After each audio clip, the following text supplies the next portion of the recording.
তো hello guys, চলে এসেছি আমার খেলার খবর চ্যানেলে বিগ আপডেট নিয়ে। তো চলো বন্ধুরা, খুব গুরুত্বপূর্ণ আপডেট নিয়ে চলে এসেছি।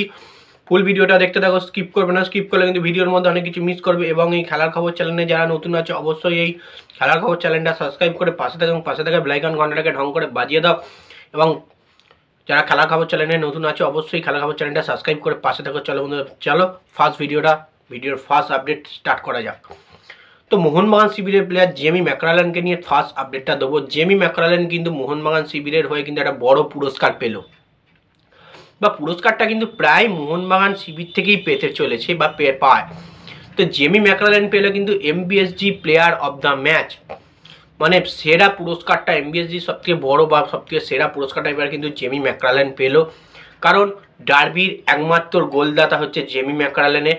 এবং জেমি ম্যাকরালেনের গোলেই কিন্তু মোহনবাগানের ডার্বি জিতেছে 1 গোলে। তো সেক্ষেত্রে এমবিএসজি প্লেয়ার অফ দ্য ম্যাচটা কিন্তু পেয়ে গেছে জেমি ম্যাকরালেন মোহনবাগানের তরফ থেকে। তো খুবই গুড নিউজ জেমি ম্যাকরালেনের জন্য। সে কিন্তু গোল করেছে এরকম ডার্বির মতো ম্যাচে, বড় প্লেয়ারের বড় ম্যাচে গোল। আমরা দেখে কিন্তু খুবই খুশি হয়েছি এবং তাকে সেই পুরস্কারটা আমরা তুলে দিচ্ছি, এমনটাই কিন্তু আমরা দেখলাম, বা খুবই আমরা আনন্দিত জেমি ম্যাকরালেন প্লেয়ার অফ দ্য ম্যাচটা পেল। তো যাই হোক, এরকম জেমি ম্যাকরালেন প্রতিটা ম্যাচে গোল করতে থাকুক, সেরা গোল স্কোরার হোক এবং মোহনবাগানকে জেতাতে থাকুক, এটাই চাই। তো যাই হোক, এবার নেক্সট আপডেট যাই। নেক্সট আপডেট যাকে নিয়ে কথা বলবো, খুব গুরুত্বপূর্ণ একটা আপডেট তোমাদেরকে শেয়ার করতে চলেছি মোহনবাগান শিবিরের প্লেয়ার টম অ্যালডারেটকে নিয়ে। মোহনবাগান শিবিরের প্লেয়ার টম অ্যালডারেট দুর্দান্ত ডিফেন্স করলো।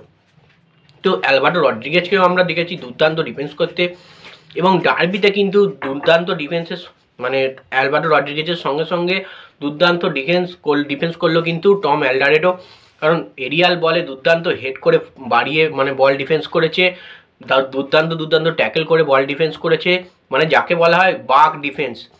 মানে মোহনবাগানের এখন ম্যাচ জেতার জন্য যদি খুব বড় কৃতিত্ব কাউকে দেওয়া হয়, সেটা হচ্ছে দুটো প্লেয়ার আছে মোহনবাগানের ডিফেন্সে, টম অ্যালডারেট এবং অ্যালবার্টো রড্রিগেজ। এরা দুজন কিন্তু দুর্দান্ত ডিফেন্স করছে এবং মোহনবাগানকে 100% ম্যাচ ওরাই কিন্তু জিতিয়ে দিচ্ছে, কারণ কোনো সময় কিন্তু ওরা উঠে গিয়ে গোলও করে আসছে এবং তার সঙ্গে ডিফেন্স করেও নিজেদের রক্ষণ ভাগ ঠিক রাখছে। তো সেক্ষেত্রে বললে চলে টম অ্যালডারেট এবং এই অ্যালবার্টো রড্রিগেজ দুজনই কিন্তু অসাধারণ ডিফেন্ডার, মোহনবাগানের সেরা ডিফেন্ডার বললে চলে এই দুটো প্লেয়ার। এবারের আইএসএলের সেরা দুটো ডিফেন্ডার কিন্তু মোহনবাগানে খেলছে। যাই হোক, টম অ্যালডারেট কিন্তু ভালো ডিফেন্স করেছে ডার্বিতে, এটা কিন্তু আমরা পুরো ম্যাচটা ঘিরে দেখতে পেয়েছি টম অ্যালডারেটকে। একসময় টম অ্যালডারেট কিন্তু খুব একটা ভালো পারফরমেন্স ছিল না তার, এবং খারাপ পারফরমেন্সের জন্য তাকে চেঞ্জ করারও কিন্তু কথাবার্তা উঠেছিল। সে কিন্তু তাকে নিজেকে প্রমাণ করে দিয়েছে, সেও কিন্তু ভালো ডিফেন্ডার প্রতিটা ম্যাচ খেলে। যাই হোক, নেক্সট যে আপডেটটা নিয়ে কথা বলবো, খুব গুরুত্বপূর্ণ একটা আপডেট তোমাদেরকে শেয়ার করতে চলেছি। তো মোহনবাগান শিবিরের প্লেয়ার দিমিত্রি পেত্রাতস সে কিন্তু ডার্বি ম্যাচে মাঠে নামলো। অবশেষে কিন্তু মাঠে নামলো দিমিত্রি, চোট সারিয়ে।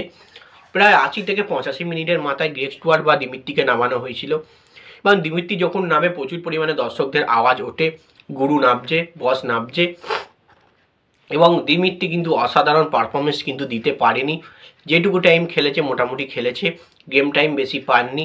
সদ্য চোট থেকে কিন্তু সেরে উঠেছে, আস্তে আস্তে খেলতে কিন্তু সে আবার তার পুরনো ফর্ম ফিরে পাবে।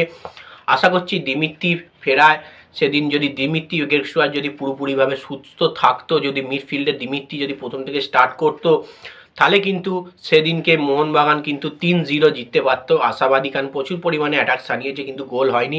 মনবীর সিংয়ের একটা শটে কিন্তু দুর্দান্ত সেভ করে দিয়েছিল পপসুগন গিল, নাহলে দুর্দান্ত একটা গোল কিন্তু মানে প্রায় 3 গোল কিন্তু মারতেই পারতো মোহনবাগান সেদিনকে, কারণ ইস্টবেঙ্গল ভাঙাচোরা ডিফেন্স, হেক্টর ইউস্তে, হিজাজি মাহের একদম বাজে ডিফেন্সই খেলছে। এটা কিন্তু ইস্টবেঙ্গল সমর্থকরাও বলেছে, আমি শুধু নয়। তো যাই হোক, এই আপডেটই ছিল দিমিত্রি পেত্রাতসকে নিয়ে। সে কিন্তু অবশেষে মাঠে নামলো, সে কিন্তু তার খেলা শুরু করে দিল আবার মোহনবাগানের জার্সি গায়ে। নেক্সট ম্যাচ থেকে কিন্তু আমরা হয়তো ফুল টাইম ম্যাচও খেলতে দেখতে পারি দিমিত্রি বা গ্রেগ স্টুয়ার্টকে।